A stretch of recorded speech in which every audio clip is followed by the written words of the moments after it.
out that element of show and not tell. That's why you're working with your own imagination without using words. Yes.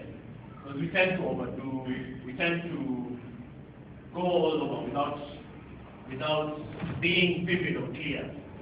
And I was happy, like when you did the car, someone did the windscreen. You're trying to bring out that vivid. You're trying to bring out that vivid image of a car, isn't it?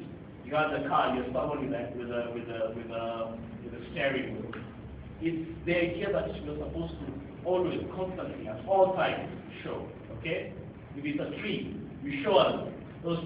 If it has 7 body branches, you know, describe the leaves, the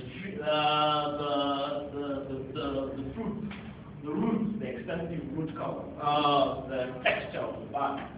So good writing for me brings out all your 5 senses working. Yes. Like if you're describing it, you're supposed to smell.